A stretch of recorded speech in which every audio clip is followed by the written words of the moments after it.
Welcome to the Scam Economy with your host, Matt Bender.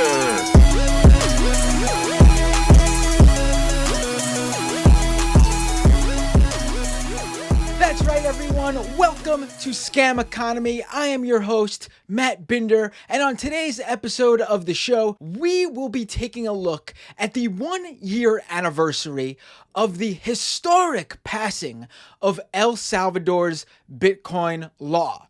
This law, which was spearheaded by President Bukele, turned El Salvador into the very first place in the world to make Bitcoin a country's official currency. There are celebrations filling the streets in El Salvador as they commemorate this monumental 1 year of growth and prosperity in the country. And we will be...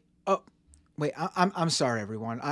Today's guest is in my ear right now. He's waiting to come on, but he said he's trying to tell me something. Hello? Yeah, I'm doing the intro. What do you mean? What do you mean you wouldn't call them celebrations? But there's video and photos. There's people filling the streets. Why would? Okay. Right. Well, you know, the Bitcoiners have been so adamant that this was going to solve all of El Salvador's problems. Do you think it's only added to them? Oh, okay. All right. And made everything worse. Okay. Well, you'll be on in a second to talk about it. Oh, okay, sounds good. Sorry about that, everyone. Before we talk with today's guest and sort this all out, patreon.com/Matt Binder to support this show. Your support helps grow this program. Subscribe to the YouTube channel at youtube.com/Matt Binder. You can also catch the video version of this program there. Twitch.tv/Matt Binder is another place where you can catch the post-show live stream where I take calls after the live premiere of each and every week's episode. You can drop super chats and Twitch Prime subscriptions at those locations, respectively. Oh, and this week, you can catch me on the latest episode of the Daily Beast podcast, Fever Dreams, where I discussed with Fever Dream hosts Kelly Weil and Will Summers, what else? Cryptocurrency, the politics, the scams, all of it. Tune into that episode. Be sure to check it out. Subscribe to this show at Apple Podcasts, Spotify, or go to scameconomy.com for all the links to the audio version of this show. And joining me now is Domingo Flores, a Salvadoran infosec specialist and caller into the Scam Economy post show as well. I've heard you call in many a times. We've had some great discussions on there, so I'm looking forward to finally getting you on the main Scam Economy show. Domingo, welcome. Thanks a lot for having me. I love calling into the post show. It's just kind of discussing the happenings of the week in El Salvador. There's always something happening, and oh boy, last week was crazy. I don't think we've had a week this crazy in decades, honestly.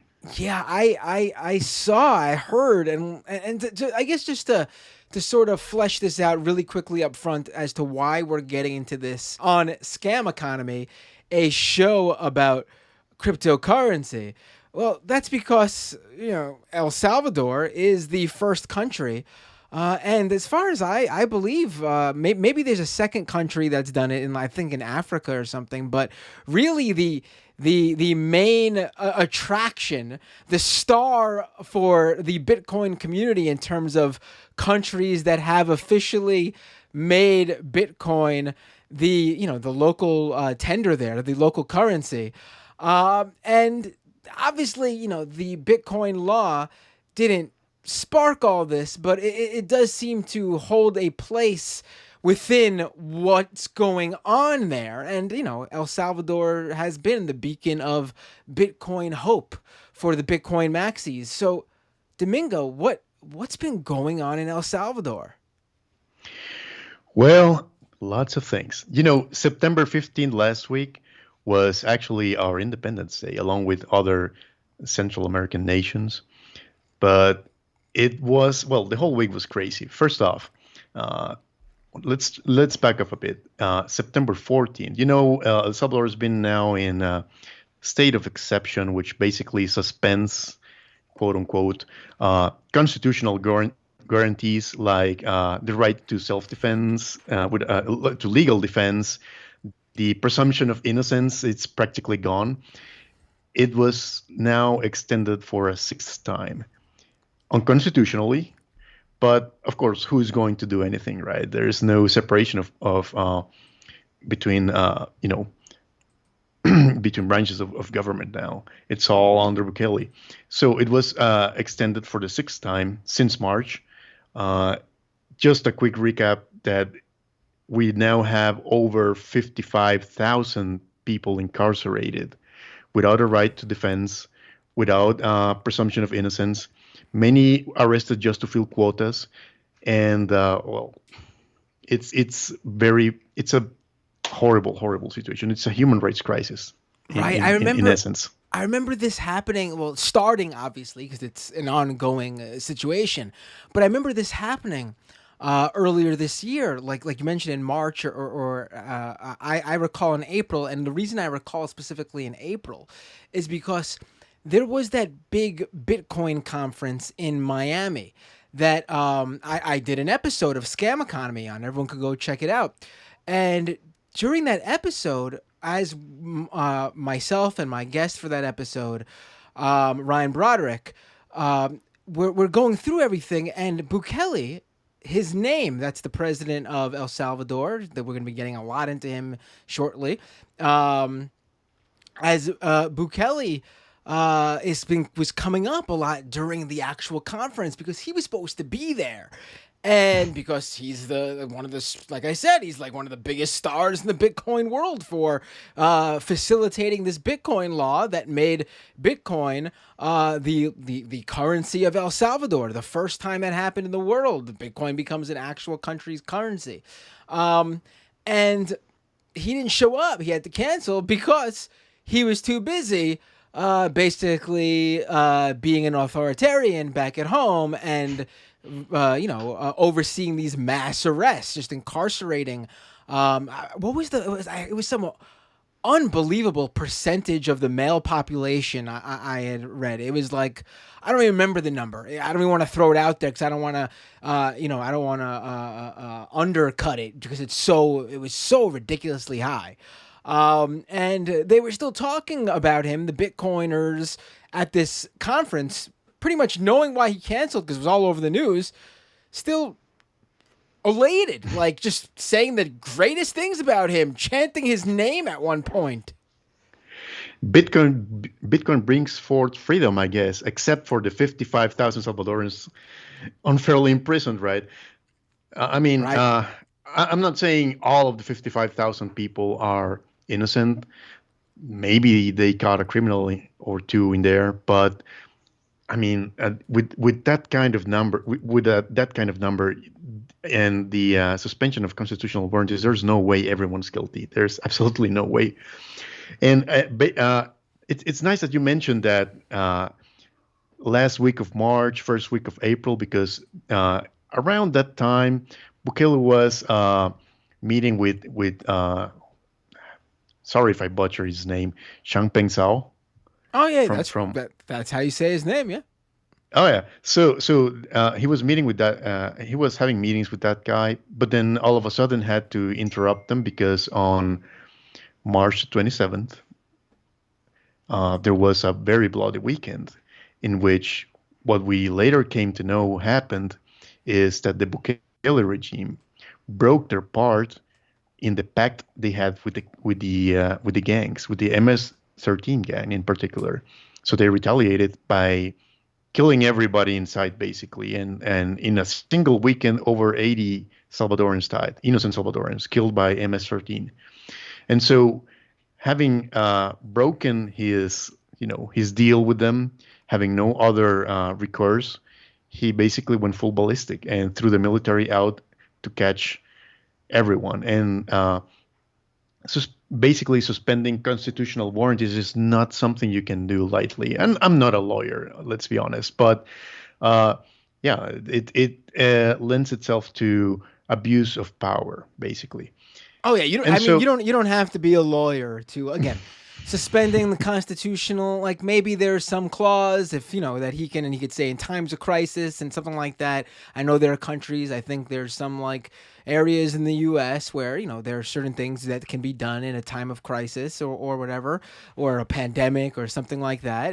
Give the president extra powers just to get things done. I'm sure, but yeah, declaring a crisis and pausing some constitutional laws or whatever. Big difference between that and facilitating some sort of emergency delivery of necessities to people who are in trouble due to like a natural disaster or something. That and then basically sending out the police force, the military, etc., to arrest 50,000 plus people in a mass arrest situation. I think that's something where I don't think you need to be a law expert to say something is not right here from a basic human rights standpoint. yeah, and on September the 14th, this state of exception was, renewed for the sixth time. And so the Constitution only allows it for, I can't remember if it's 30 or 60 days, but you can't, it cannot go on for this long. Now, a couple more interesting things happened that week. The very next day, on Independence Day, there was a massive protest because obviously a lot of people aren't happy with how things are going, with having their relatives imprisoned unjustly, right? So people mobilized from all over the country to march in San Salvador, the capital. And the police and army set up, traffic stops, detaining basically all the buses that were coming in from San Salvador, and detaining people and checking if they had, pickets or for the picket line, or if they had, basically anything that would signal they would go to protest. They would be detained.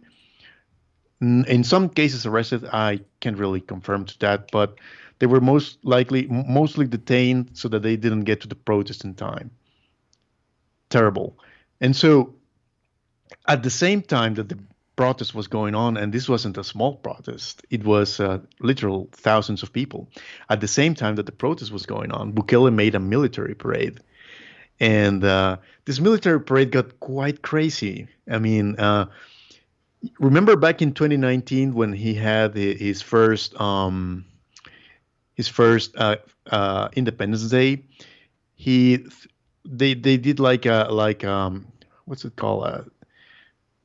I guess a drill where the army pretended to arrest some bad guys, quote unquote. Oh boy! Oh, that doesn't sound like a good idea Re- to do a remember that? show like that. Okay. So that was a show in 2019. Now they doubled down on it with with more soldiers, more guns, helicopters, an SUV, and an armored vehicle. I just want to be clear because we jumped for a second from what was going on with the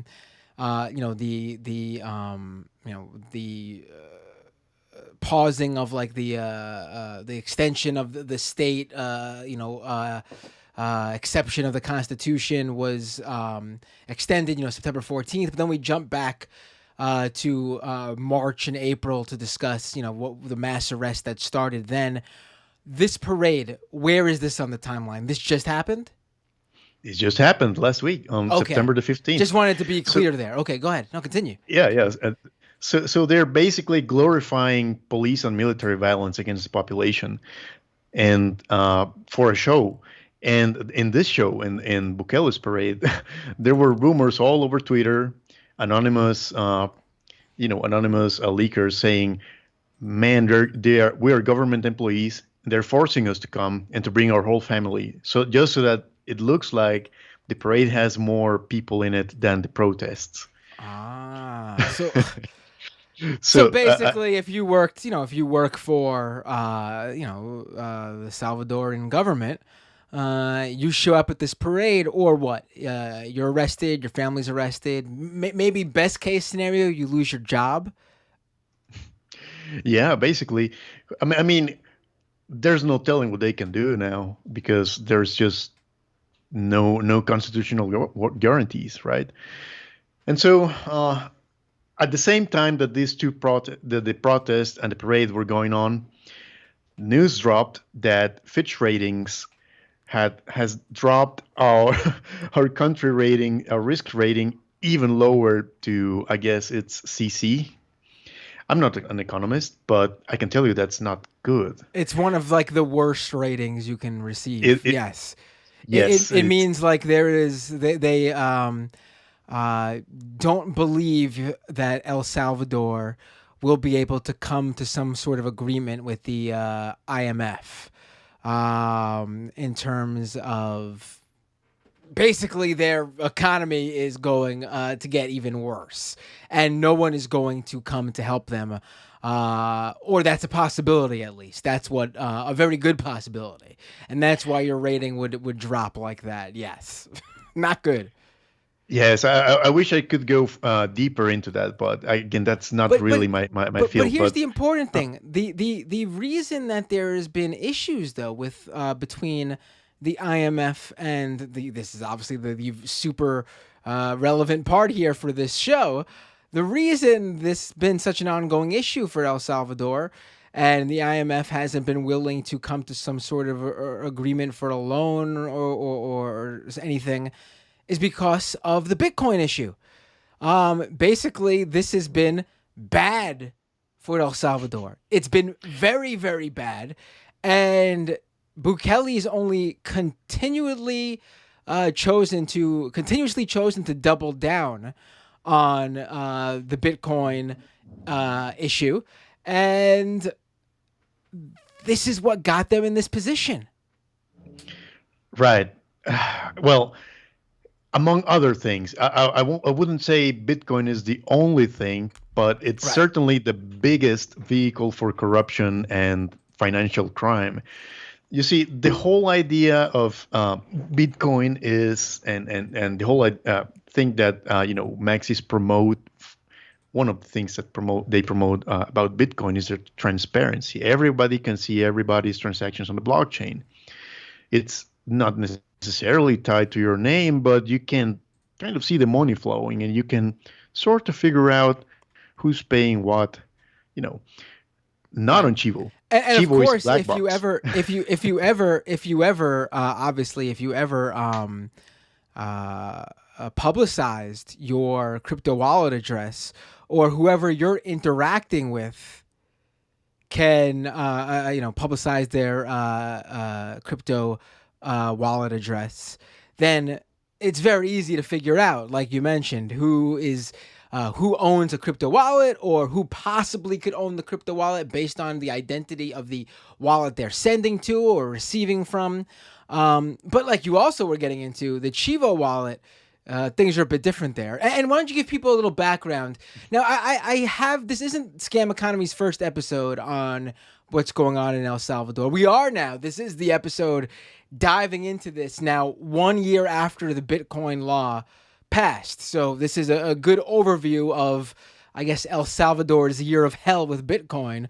But I have done an episode on El Salvador with Mario Gomez, who got arrested for protesting Bitcoin and had to flee the country.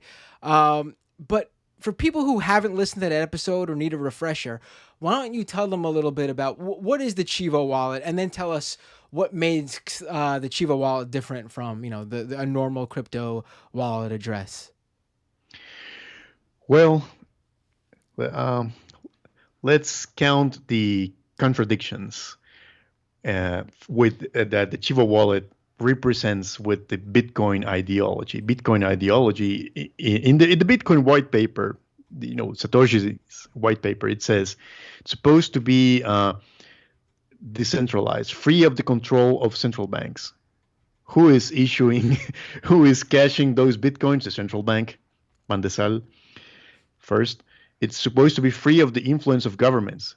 Who is the main pusher of Chivo? The government. So yeah, there we go with two. Now then, third thing, it's supposed to use a blockchain. It doesn't use the blockchain for transactions from Chivo wallet to Chivo wallet. It's basically a MySQL database, and it only interacts with the blockchain if you send bitcoins outside of the Chivo ecosystem through Lightning. So, okay, how many are there now? Four contradictions, and so basically it's a black box because you can't see who sent anything to who, or I mean, yeah, the very first version of Bitcoin, of Chivo wallet, didn't even use Bitcoin addresses if you wanted to transfer to another Chivo wallet. It just used a QR code that, if you scanned it with a QR code reader like the one on the iPhone, it translated to some plain text commands that were like, send Matt this amount. His government ID is so and so, and that's it. That was it. Damn, even tied their government ID to the account. They even tied the government ID to the account, and I mean, quickly, it's just like you mentioned. It's completely. Why not just literally set people up with like a bank account? I mean, at least then they could access the money, which you could get into as well in terms of like the issues people have had with the Chivo wallet. At least early on, I believe they probably fixed some of the technical issues, but that doesn't solve the issue of internet access not being as widespread in El Salvador as it should be for if you're going to go ahead and try to make Bitcoin the currency of the country. Yeah, I mean, the government would have had better luck if they tried to make an electronic payment application that wasn't necessarily linked to a bank account, like one we already had. There's an ISP in El Salvador that's called Tigo, a subsidiary of Millicom, in an European ISP, and they basically have an electronic wallet that you can where you can transfer money to other people by sending them SMS messages or sending them cash through their app without needing a bank account or any of Bitcoin, really. So we already had a private payment system that worked, that people have been using for years. And then but no, they wanted to institute something with a blockchain attached to it somehow that didn't work. And I already mentioned this on the Crypto Critics podcast, but yeah, I was part of the implementation of that at the time because I was working for a company that was hired to do some work for them. And I was a security manager, and I told them, if you have a weak KYC process, you're going to have mass fraud because the national ID numbers here are not private. Everybody knows everybody else's national ID number. And the gangs, the gangs have been operating for years in El Salvador, and when they rob you, they always take your national ID because that's where your address is. So they already have a database of national ID numbers, without taking into account that in May 2020, the Salvadoran equivalent to the IRS leaked everybody's ID number to the internet. You could Google your ID number, and it would be like the third result back in May 2020. They have patched it since, but yeah. So there you have three vectors of attack. Everybody knows your national ID number because you used it to pay with your credit card, because the gang steal it from you, and because the government stupidly leaked it all over the place. So then what happened? September 7th, 2021. Chivo launches, and the KYC process does not work at all. I had warned them back then, if the KYC process is weak, you're going to have mass fraud. But there was no KYC at all. You could take a picture of whatever and it would authenticate you. All you needed was the ID number and the birthday, which is printed on the ID itself. So, yeah, there was massive fraud, massive fraud, to the point where I am not even sure that I'm not even sure if it's true that there's 3 to 4 million users on Chivo, because there's no data from anywhere. Right. So when you say massive fraud, give me an example of what was going down via the Chivo app. Like, how were people committing fraud? Like, what were they doing? Like, what was going on here? Who were the perpetrators, and in terms of what were they doing? Who were the perpetrators? Is it like, a lot of people? Are we okay? I was wondering if you were talking about, like, are we talking about? I mean, obviously this is gonna play a part, and I'm sure you're gonna get into this. I'm assuming there is some fraud and money laundering going on via those in power, but like regular everyday people were also playing the system here. There was a way for them to even mess with things via the Chivo app. Yes. On the very first day, on September the 7th, on the past the evening, on the first day, they only released it to iPhones because almost nobody has an iPhone in El Salvador. They're super expensive for some reason. Wait, that's why they were. Wait, what? So wait, yeah. It only came. Well, hold on. I really gotta. So no one in El Salvador, or not too many people, a very small number of people in El Salvador have an iPhone. So the Chivo app, which is the Bukele's regime's big way of getting Bitcoin to the people in mass, so he can, help the adoption rate of Bitcoin and make his Bitcoin law look super successful. The first Chivo app only for iPhones. Yep. This is a big. Oh my God! Wow. Yeah, this was wild. So they released the app on midnight, September the 7th. It immediately crashed the servers. Nobody could log in. So you had Bukele tweeting tech support stuff through the night, somewhere around like. Wait, Bukele was also the tech support? That was. Oh yeah, he was. You can act. There was a trending topic there. Bukele, did he have like the those headphones with the little microphone that comes out, like the call center? Yeah. He's sitting there. He was actually tweeting tech support things like, okay, iPhone users, try to install the app now.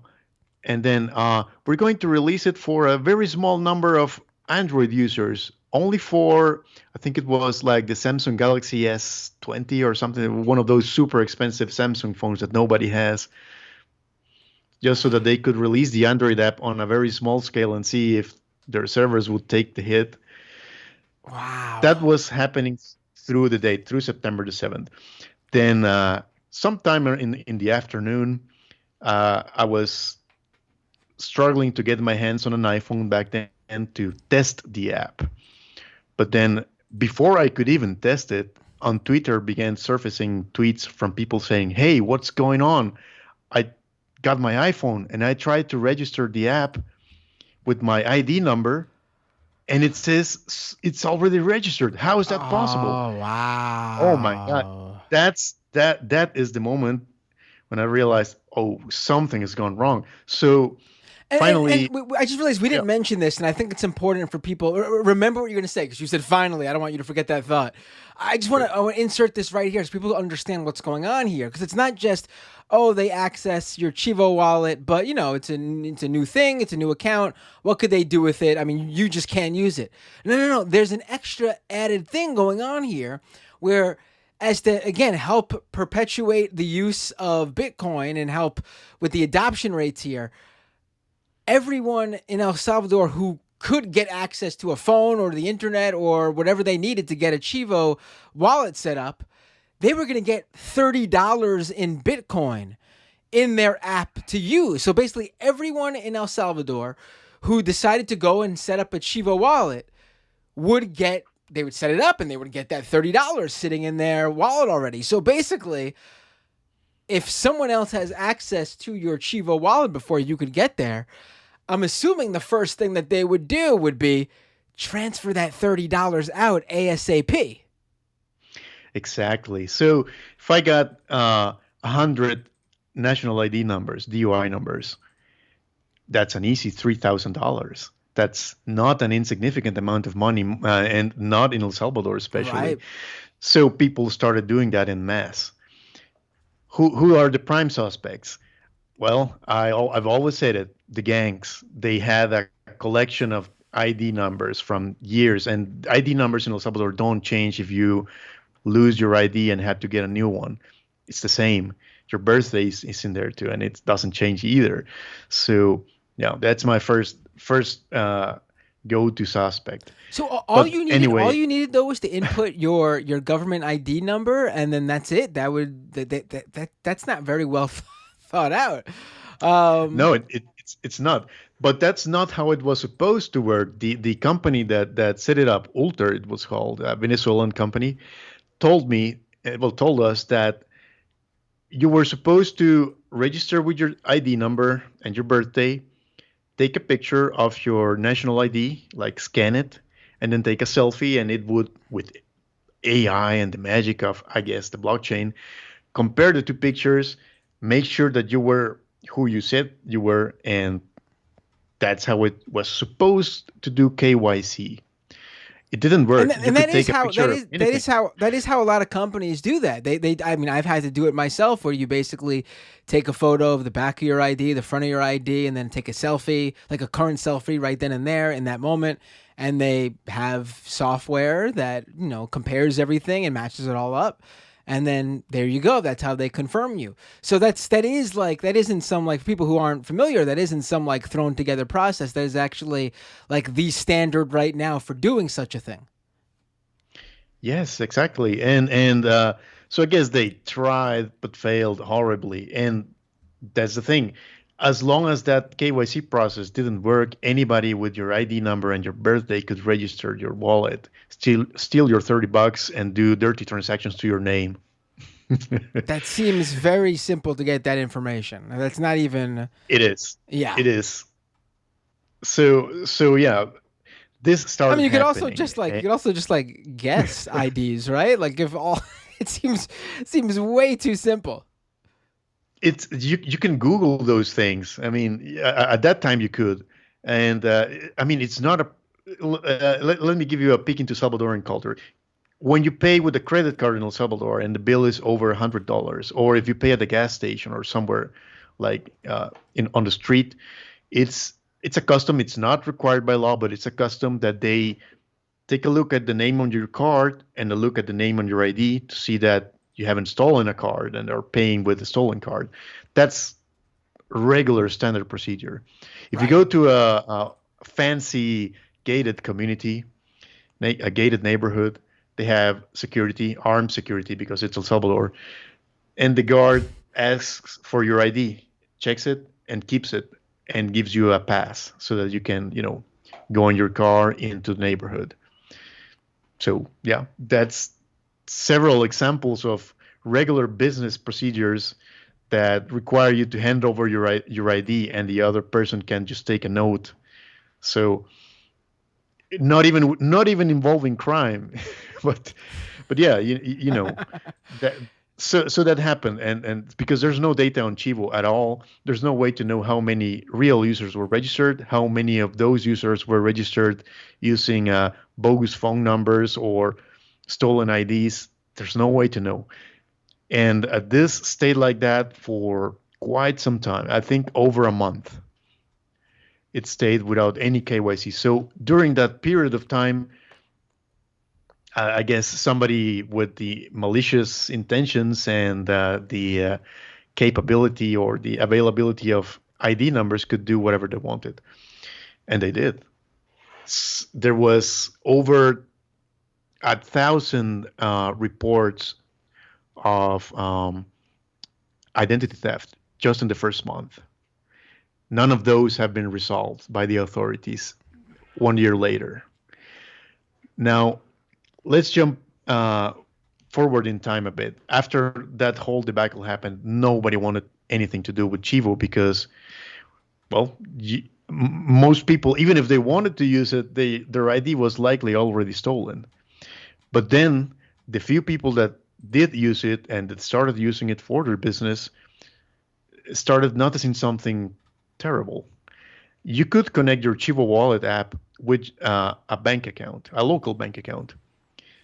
For some reason, I guess in a failed update or whatever, bank accounts started getting emptied. So like I had my Chivo wallet linked to my savings account. I have, I don't know, $100 in my savings account. Wake up the next morning and see a notification in my Chivo wallet app that a transfer was made from my bank to Chivo. It's like, what's going on? And this person that was recently arrested, Luis Rivas, I think is his name. Oh man, I have a terrible memory for names. El Comisionado. He compiled a thread of people that were publicly posting on Twitter, "Oh my God, I lost this much money," and Oh wow. it summed up to a very hefty amount of money. Some people lost $2,000, $3,000. It's not insignificant, and especially not in El Salvador. After that, I guess it was patched. Nobody ever saw. I guess some people had insurance, some didn't. Who knows? But a lot of people didn't really get their situation resolved, and this resulted eventually in nobody wanting to go near Chivo at all. Oh, Well, which is exactly what Bukele wanted. Mission, mission successful. Well, that is mission accomplished. right. That is wow. I At the mean, keep in mind what else was happening at the same time. Mario and other technology folks and like myself were criticizing Bitcoin, and well, Mario was arrested, and he said it himself. He probably wouldn't have gotten out if he didn't have the support of friends and family that were, ready to help him. Many probably didn't have that luck, and we just don't know about them. right, right. That's a possibility. Right. I mean, like, Now, yeah. I mean, even if like just thinking of the, we know with the numbers like 50, more than 50,000. Who knows if that number is not just more than 50,000, but like more than I don't know, 75,000, 100,000. Like who? Right? This could be much let more in me terms. let me throw a scary number. Oh, okay. Go ahead. Uh, so when the COVID pandemic hit, the government was reporting that they had this super clean record. Almost nobody died of COVID. Okay, but now it's been 2 years since the pandemic. What's happened is that as the reports, as the families started asking, as the doctors, as international journalists and researchers started looking into El Salvadoran COVID numbers, it was uncovered that for every 10 people that died of COVID, 7 went unreported by the authorities. That's a big number. That's terrifying. Now, extrapolate that error margin to the mass incarceration that's happening now. How many, and there's another number that's quite scary. El Salvador recently admitted to the UN that 73 people had died in custody during the state of exception. 73 people had died. However, reporters have said that there's just these appalling conditions within prisons. I mean, these are overcrowded, people sleeping, standing, regular beatings. People are starving and actually tortured. So, is this 73 death number real, given their record of lying in about COVID deaths? I think we're just going to know in time. Right. Right now, there's just unfortunately no way to know. And this is atrocious. Back in 2021, with the things that were happening in Bitcoin and with arbitrary arrests like Mario's, I would already consider that a dictatorship. Now it's just gone full-blown fascism. I mean, it's mass incarceration. It's mass. There's no freedom of speech. There is actually a gag law. Well, that's what they call it, a gag law. If you are a journalist, you cannot report on or you cannot make a report that if it's considered that you are relaying a message from the gangs. If it is, you're facing up to 15 years in prison, I think. So, of course, a lot of journalists have self-exiled or self-censored. They have stopped doing the research, have stopped doing their reporting because they're afraid that they're going to be incarcerated, of course. Right. So, So I so think just to to give people an idea of when things can start maybe changing, because you'd mentioned, in time maybe we'll find out the exact numbers of arrests or COVID deaths in El Salvador, but give people an idea. It doesn't seem like it's going to be anytime soon because, and apologies if you did mention this earlier, we've been talking about so much. I just wanted to make sure we got this in here. Um, Bukele is going to run again, even though he's not supposed to. Like he's not allowed to, but he's changing the law so he can run again. right, he's not even changing the law. Oh, so it's just for him. The Constitution says, and let's see, I have it here: 1, 2, 3, 4, 5, 6 articles in the Constitution say that re-election is prohibited. You cannot be re-elected. Bukele said it himself in several interviews. But he owns the Supreme Court now, so it's all good and fair game. So it's not looking too good. However, there is hope. Because when Bukele won the presidential elections, he won with just 27% of the votes. I mean, I hate to give you an example of not even an example. That's not the correct word I want to use here. To give you, I guess, a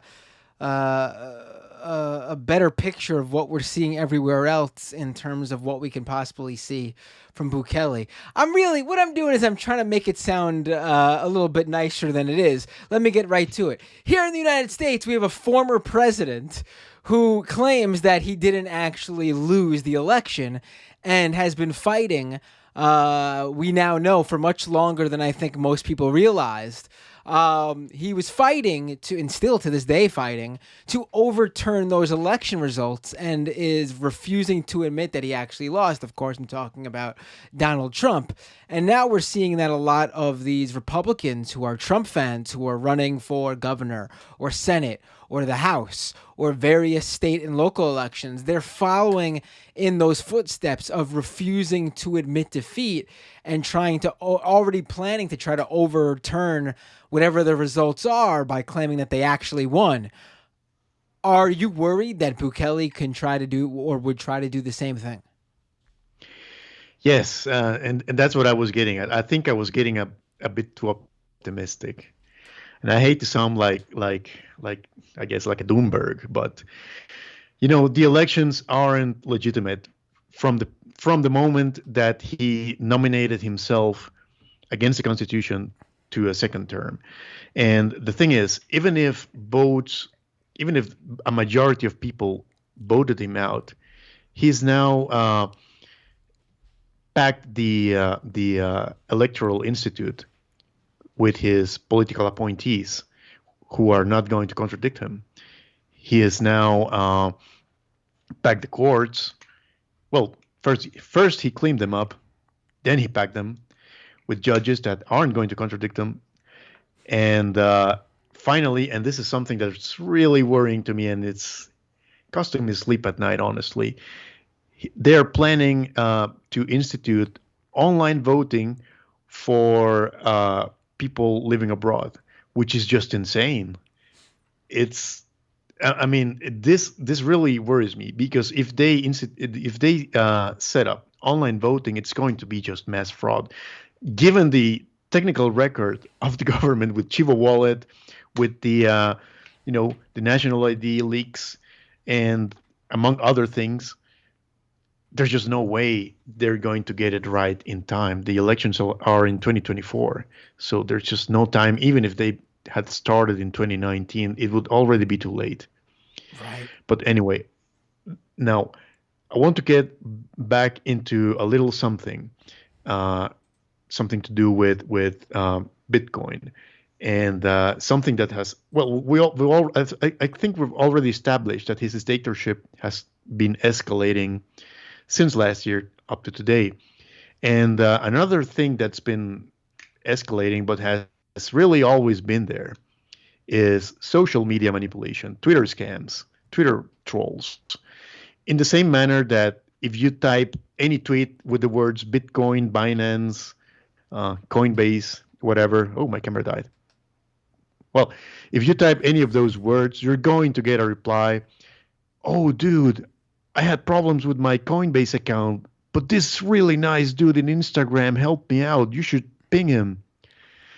I love getting, I love saying the word Bitcoin on Twitter and getting like 50 replies that are those automated spam bots that are trying to scam you into like accidentally giving your, your, I don't know, I guess they think it probably does happen. You're going to give them like your 12-word crypto wallet like passphrase or whatever.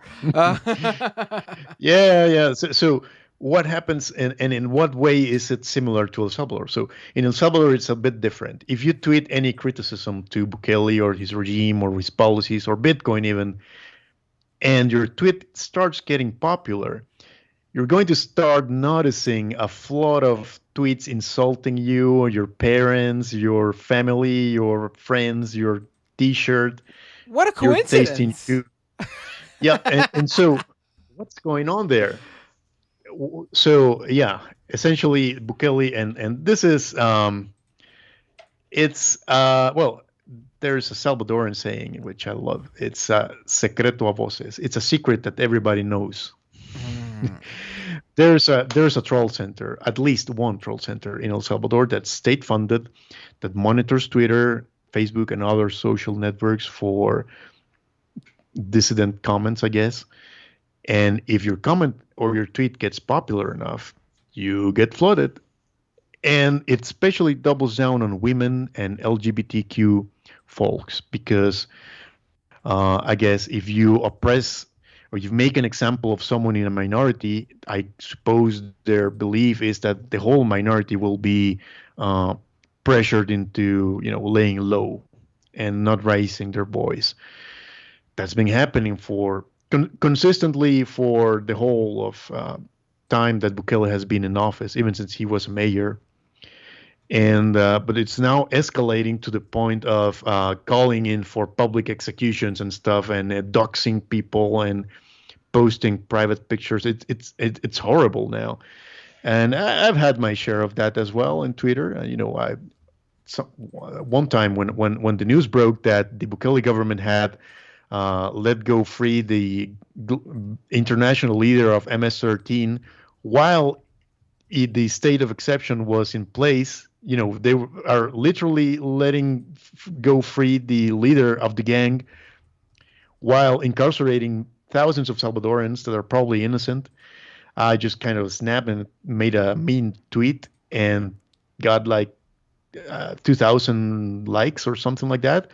And so that tweet has now like 170 something mean replies from people that do not follow me and that do never interact with my content except for that specific time that my tweet got popular, and they went in and took a dunk on me and insulted my beard.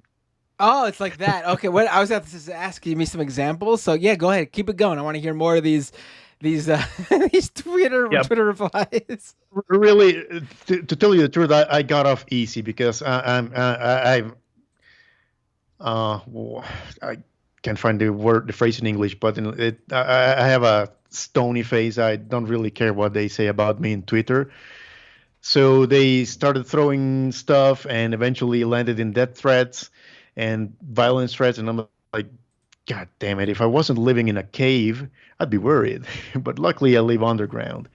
But anyway, like I said, I got off easy. I'm a man, so not much. When I say I'm a man, I mean I'm privileged enough to not be too affected by those things. However, women and LGBTQ folks are rather vulnerable to other forms of violence online, like sexual harassment and all that. And they really double down on that. Like the ratio of harassment that I suffered for a tweet with 2,000 likes is proportional to what a regular woman or a regular LGBTQ person would suffer for a tweet with 100 likes. It's Right. just horrible. And there's like, I would say, two currents of the troll center. There's the ones where they harass you and dissuade you from criticizing or from having an opinion, and the ones that want you to place your trust in individuals that don't have your best interest in mind, like Bukele. And they do that in a very similar fashion as the bots in the crypto bots, the crypto scams in Twitter. Maybe not in the same way as that they do it automatically, but they do it by shilling, by showering praises on everything that Bukele does, and having profile pictures of Bukele with laser eyes and sunglasses and all that, in the very much the same manner that those crypto bots have Shiba Inus with laser eyes, right? They say, "Oh no, this is the greatest thing ever," and when Luna and Terra were alive, uh, these bots and these guys were posting stuff about showering what's his name, Dukwon, showering Yes. him with praises and tweets on this is Who the is great currently thing. who is currently denying that he's on the run? I feel like I need to mention this. There's South Korean prosecutors are actually looking for him. They want to arrest him and 5 other people involved with Terra Luna, and they are not in South Korea. And Do Kwon says he's not on the run. He actually has come out and said, "I'm not running from anybody." And South Korea is like, "Yeah, you are running from us because we're trying to get a hold of you, and you're refusing to make yourself known." It's like the Monty Python's Black Knight. Your arms off. No, it's not. Right, right. Yes, Damn it. exactly. Yes. Not Come on, man. Bukele, not Bukele, but I think you mentioned Do Kwon. A, it's in the news, and B, I mean, it really does feel like it fits in to sort of give you a better idea of whether we're talking about the authoritarian president of a small country that has made Bitcoin its currency, to the founder of a huge stablecoin that has since gone under. The entire Bitcoin world is just rife of pretty much the world's worst people. Yep. Crypto Twitter and the Troll Center have a lot in common, unfortunately. And this brings me to a point I wanted to make. Social media platforms historically have not been good in preventing harassment or in preventing, the January 6th insurrection, which is crazy, and in how it took place and how it was actually aided by Russian troll centers. Right. Yeah, Russians. those troll. I think the one in Russia is called like the Troll Factory or something like that. But they've Yeah. long been like that. It's when you were bringing this up, the El Salvadorian Troll Center. The first thing I thought was, oh, this is like what Russia's been doing for like more than a decade. Like even before really even getting involved in like the 2016 election, would sort of put a spotlight on all this. Hillary Clinton and Donald Trump. Those troll farmers were out there basically, and it's simple stuff like you mentioned, like the ones going after you and other dissenting voices. It could be as simple as just like mocking your personal appearance, not only something like some like sort of nefarious mastermind scheme. But the whole point is basically just to, control the narrative, silence voices, just make it more difficult for people to disagree and dissent with what propaganda you want to spread. And it's been quite successful, for Russia. So it's not surprising to see Bukele decide to replicate the situation. Right. And another thing they have in common, crypto scams, Russian troll centers, and Salvadoran troll centers, is that they essentially making use of especially Twitter's, laxly enforced policies. a while ago, I was tweeting some rant about NFTs, like, oh, these NFTs are fecal matter, whatever. And a verified account liked my tweet, and I'm like, who is this guy? And it was a verified account that had like .eth undername, and I look in the profile, and he's like, oh, I don't even know, like, oh, this zombie monkey NFTs or this Stone Ape NFTs and NFT everywhere. So because I typed the word NFT, he automatically liked my tweet, and it was a verified account using automation, which I don't think it's entirely illegal. That's by Twitter rules, right? It's not illegal, but it's against their policies up to a certain point. Some automation is okay if it adds to the platform, and they now have like that designation for automated accounts that add to the platform, where it says, like, it actually says as a label, it labels them as bot. But yeah, I've noticed that too. Especially in the NFT world.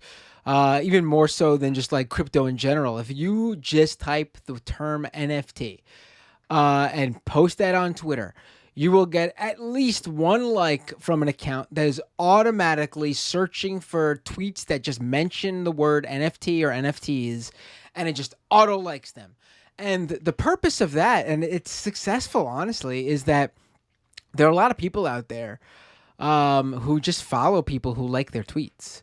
Probably not, if you're a Twitter power user, or most of like your followers are people who are always on Twitter and like cracking jokes and following the news, and you're like hardcore Twitter user, like you're not one of those people. But the average Twitter user with like small number of followers, they view, oh, someone liked my tweet, I'm going to follow them and they'll follow me back. They view that as a way to build their following, and so they do that.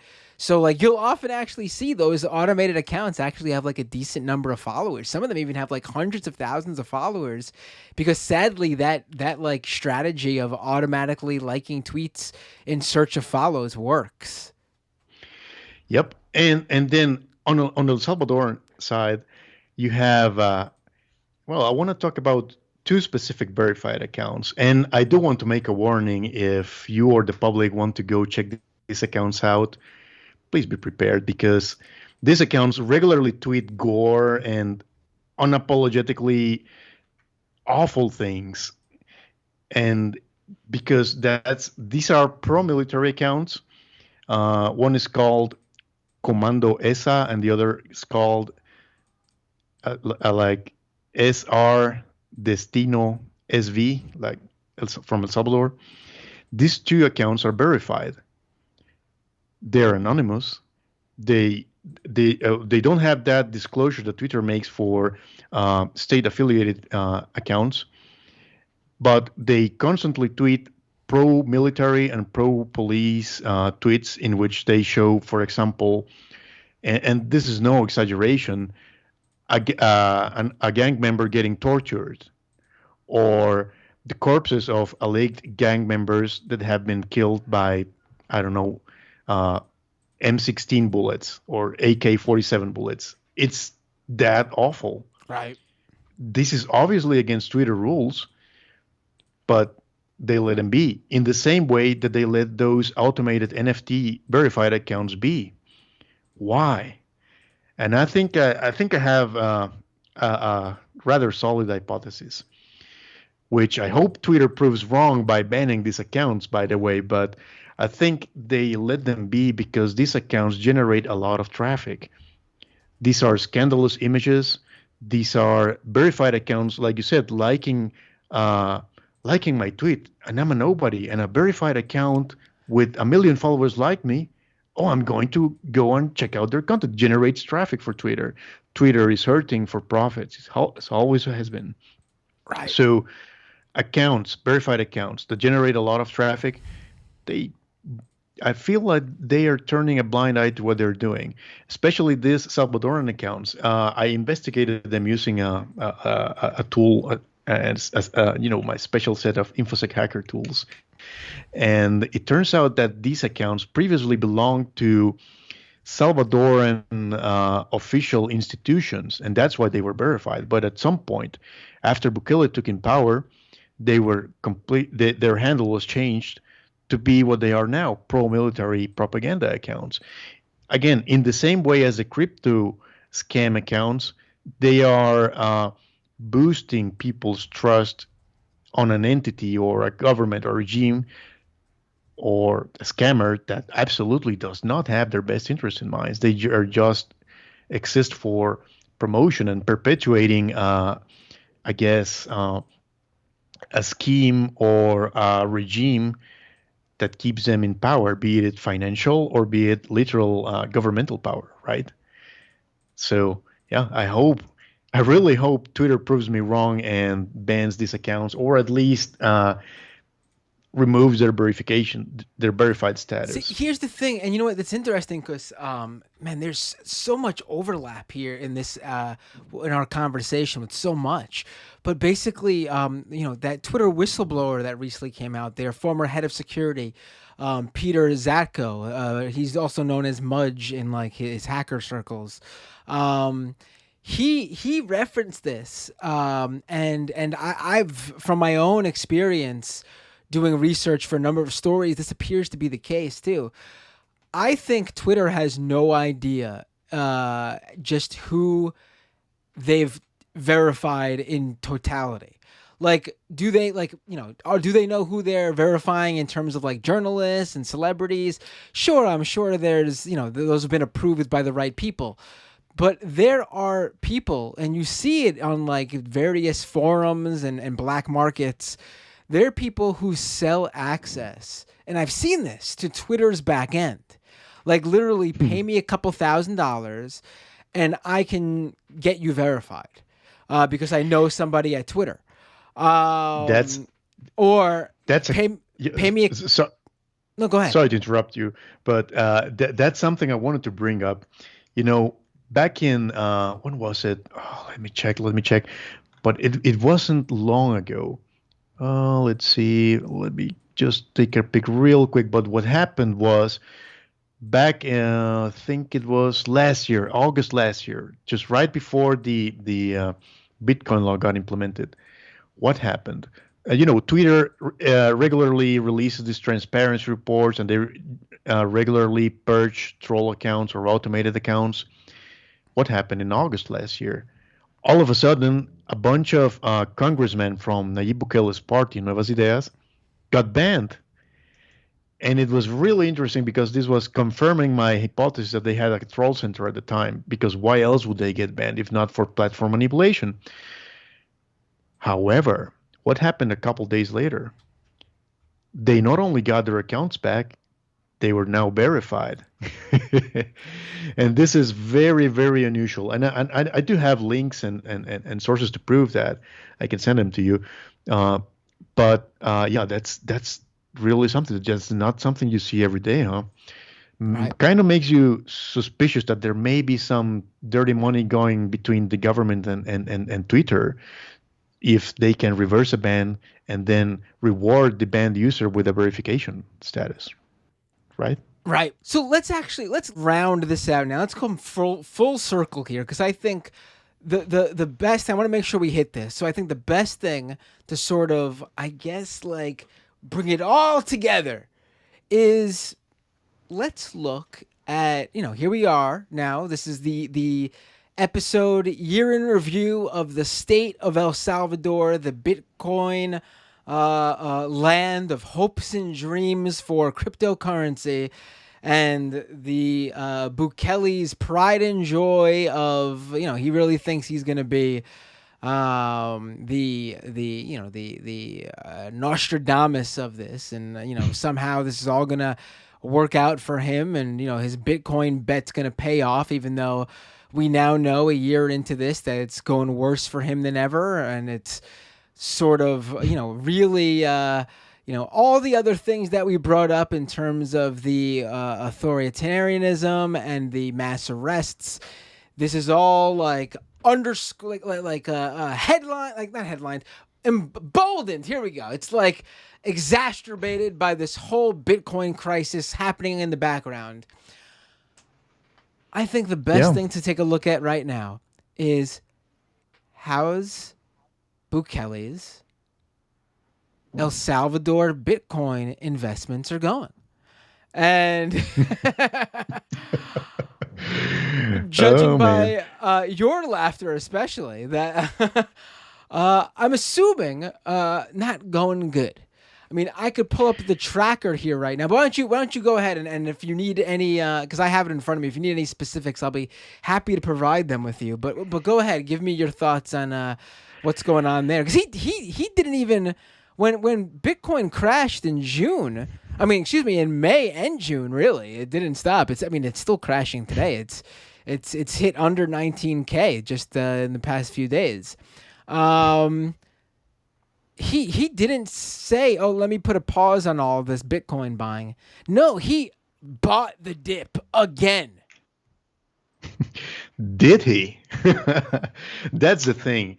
That's the thing. There's nothing, there's no data, there's no addresses, there's no transactions, there's nothing to prove that he did. No, So that's a can we great point. can we trust him?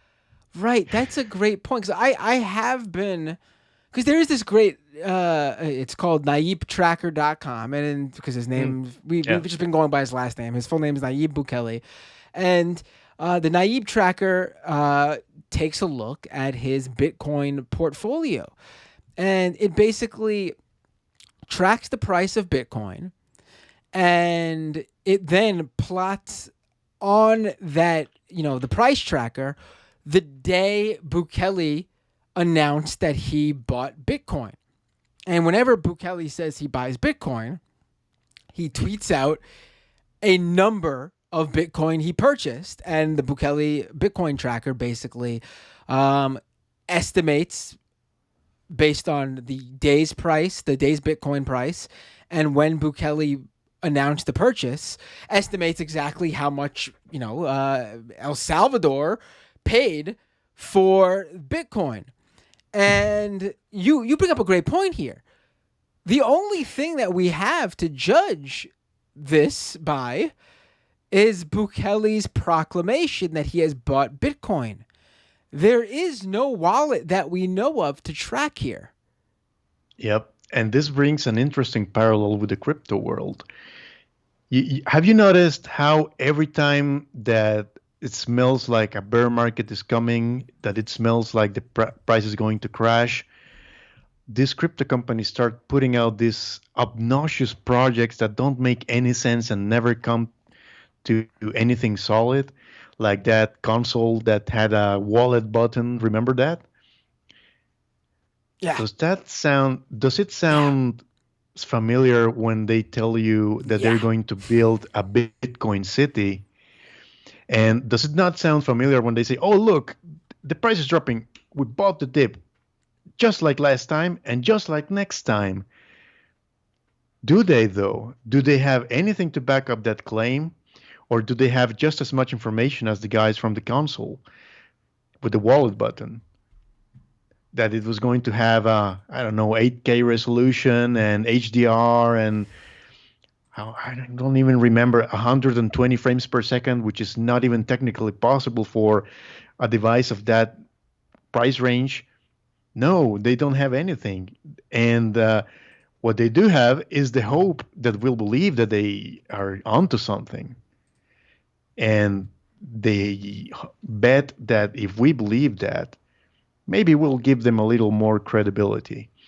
And maybe this thing also happens when their public image takes a hit, either because the Bitcoin price is crashing and bringing down all the other tens of thousands shitcoins with it, or because your government has turned out to be a dictatorship and authoritarian and fascist nightmare.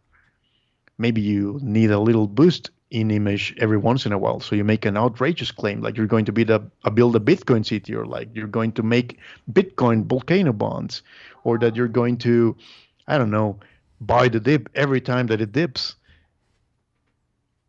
Or who knows, make a console that plays 8K games and has a wallet button. It's more or less the same thing, huh? Right. It's all a scam. Right. What a perfect. I mean, you really making sure that you. I mean, how else do we end an episode on a show called Scam Economy than you saying it's all a scam. I mean, you got to have planned that out. But no, really, Domingo Flores, everybody, thank you so much for joining me to bring me through. See, the funny thing is, before we started talking, I had said, I spoke with Mario Gomez, and we talked about the Bitcoin situation in El Salvador in April. Things are a lot different now, but if we talk about some of the same issues, it's no big deal because, a lot more people listen to the show now than they did in April. So there'll be new listeners, and it'll be good to for people who did listen to the previous episode to get a refresher. But literally, so much has happened in just these 5 months that I'm thinking through everything we just spoke about, and it was all brand new. There's nothing. I mean, I think maybe I brought up the Bukele Bitcoin tracker, but obviously the numbers are a lot different now. And also your, the interesting nugget of information you dropped too about how, this is just all based on his tweets. We don't even have any proof that he's been buying. We didn't cover one thing. People need to go listen to the Mario Gomez episode and then the Domingo Flores episode, and you have a full realm of El Salvador Bitcoin news to cover with no repeats. It's amazing. Domingo, where can people find you online? And by the way, please take this opportunity to promote any links, any upcoming work or stories or anything, research, anything you're working on that you want to share or give a teaser about. The floor is yours. Just at least make sure you drop where people can find you online. Yeah, right now you can find me at Twitter at Domingroso or Domingroso. But I'm actually working on a project. You see, just like you described, we could talk for hours about each of these things, about the Bitcoin bonds, about the Twitter troll centers, the Twitter scams.